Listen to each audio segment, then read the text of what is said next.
प्यारे बच्चों, आज की कहानी का नाम है बबली का बाजा। एक दिन बबली के घर में सफाई हो रही थी।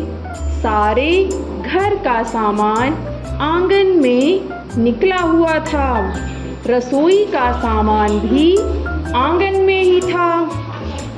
रसोई के सामान में बहुत सारे डिब्बे निकले थे। बबली डिब्बों के ढेर के पास बैठ गई। बबली ने अपने लिए एक नीला डब्बा उठा लिया।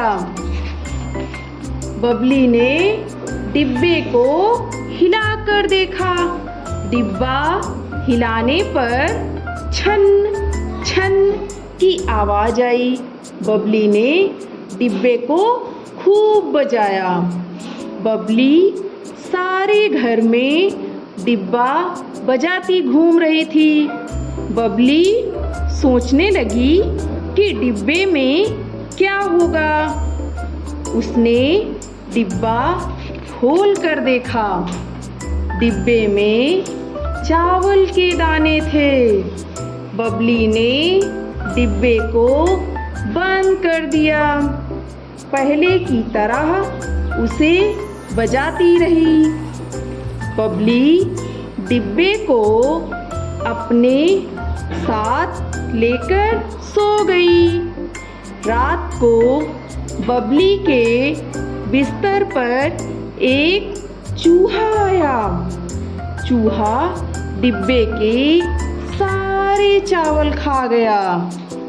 बबली ने सुबह देखा कि डिब्बा तो खुला पड़ा था।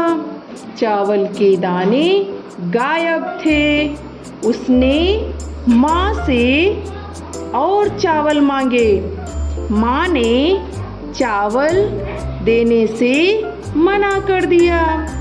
माँ बोली, चावल खेलने की चीज़ नहीं है, चावल तो खाने के लिए होता है। बबली बहुत उदास हो गई। वह छत पर जाकर बैठ गई। वहाँ धुले हुए कपड़े सूख रहे थे। बबली की नज़र सलवार पर पड़ी। सलवार का नाड़ा लटक रहा था। बबली को एक तरकीब सूझी।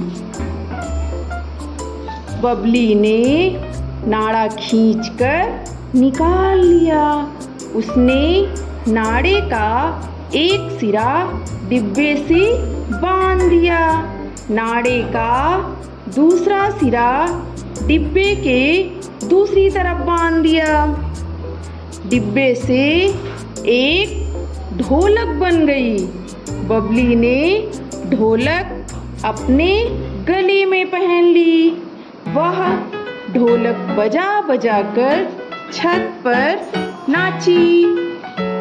बबली ढोलक बजाते हुए नीचे उतरी। नीचे अभी भी सफाई हो रही थी। सामान अभी भी आंगन में ही पड़ा हुआ था। माँ डिब्बों को साफ कर रही थी। पापा डिब्बों को अंदर ले जाकर रख रहे थे। जीप सामान में कुछ ढूंढ रहा था। सारे लोग बबली की ढोलक की आवाज सुनने लगे। धप धप धप धप धप धप धप धप। बबली गाना भी गा रही थी। उसको मजा आ रहा था। धन्यवाद।